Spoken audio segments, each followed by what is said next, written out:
No vídeo anterior, nós exploramos como as imagens perturbadoras criadas pelo artista, Trevor Henderson, começaram a circular na internet como se fossem registros reais. Discutimos como a estética de fotos encontradas e a baixa qualidade davam a essas obras de arte uma aparência de autenticidade assustadora. Mas o que acontece quando algumas dessas imagens vão além? Quando elas deixam de ser vistas apenas como arte digital e começam a ser tratadas como evidência de algo inexplicável. É aí que a linha entre ficção e lenda urbana moderna se apaga completamente. Seja muito bem-vindo ao Ecos de Conhecimentos Esquecidos. Aqui, nós investigamos histórias, eventos e registros que por algum motivo desafiaram a lógica e chamaram mais atenção do que talvez devessem. E hoje, vamos mergulhar fundo no fenômeno de Siren Head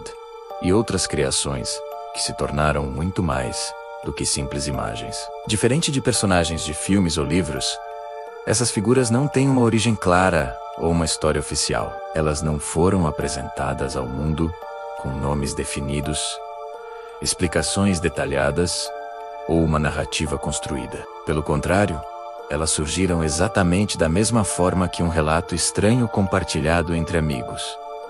Alguém viu algo bizarro no meio da noite, tirou uma foto tremida e decidiu compartilhar o registro. Esta perspectiva é excepcional por emular com perfeição a dinâmica de viralização de contos populares e registros de entidades desconhecidas. Não existe um manual de instruções. A informação chega fragmentada, através de uma foto granulada aqui, um suposto testemunho ali. As peças do quebra-cabeça são entregues soltas, e cabe a quem as encontrar tentar montá-las. Isso cria um senso de mistério compartilhado. A audiência não é apenas uma espectadora, ela se torna parte da investigação, tentando conectar os pontos e entender o que está vendo. É por isso que essas entidades se comportam mais como relatos de criptozoologia do que como personagens de ficção. Elas não foram criadas para contar uma história, mas para parecerem a evidência de uma história que já aconteceu. E entre todas essas figuras que emergiram da escuridão digital, uma se destacou mais do que qualquer outra, tornando-se um verdadeiro ícone da cultura de horror da internet. Estamos falando, claro, do Siren Head. Mas o que essa criatura específica fez para se tornar tão viral, tão memorável? Não foi apenas a sua aparência esguia e assustadora, embora isso certamente tenha ajudado. Foi o conceito por trás dela. Siren Head é uma entidade diretamente associada a sons de alerta, sirenes de ataque aéreo, alertas de emergência, transmissões de rádio distorcidas, sons que estamos programados para associar a perigo iminente. Normalmente, quando ouvimos uma sirene, é um aviso para que possamos nos proteger, para buscar abrigo. É um som feito para salvar vidas. Mas aqui, a lógica é invertida de uma forma aterrorizante. O som não serve para salvar, mas sim para atrair. Ele usa o nosso instinto de alerta contra nós mesmos. Essa subversão é o que torna a criatura tão eficaz.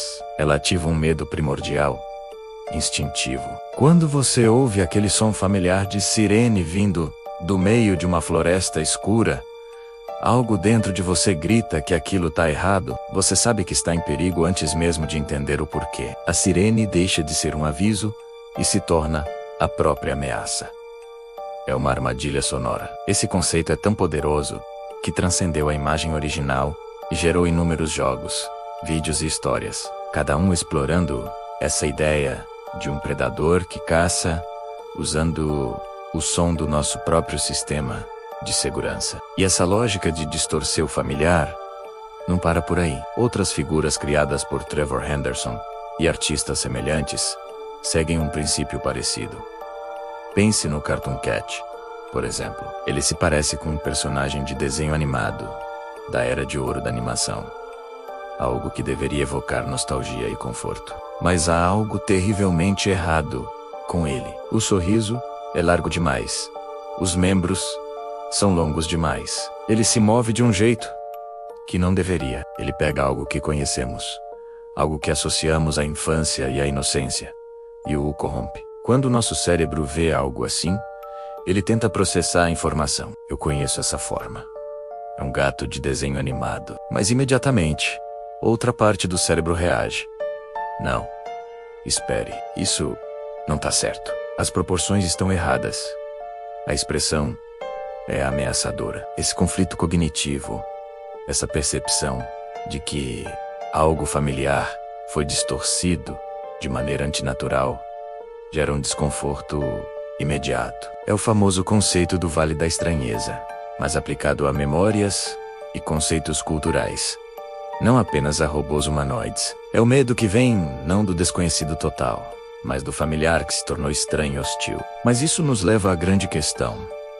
Por que tantas pessoas realmente acreditaram que essas criaturas eram reais? Como uma obra de arte digital se transformou, para muitos, em um monstro de verdade? A resposta está na forma como a informação se espalha na era da internet. Primeiro, temos as imagens tiradas de contexto. As fotos de Siren Head eram compartilhadas em fóruns e redes sociais sem qualquer menção ao seu criador, Trevor Henderson. Elas eram apresentadas apenas como foto estranha tirada na floresta. Depois, vêm os relatos fabricados. As pessoas começaram a criar suas próprias histórias, seus próprios avistamentos, adicionando camadas de suposta evidência ao mito. E por fim, temos o poder da repetição constante. Quando você vê a mesma imagem e ouve histórias sobre a mesma criatura, dezenas, centenas de vezes, vindo de diferentes fontes, a dúvida começa a parecer confirmação. Nosso cérebro tende a pensar: se tanta gente está falando sobre isso, deve haver algo de verdade. A internet não cria o medo do zero.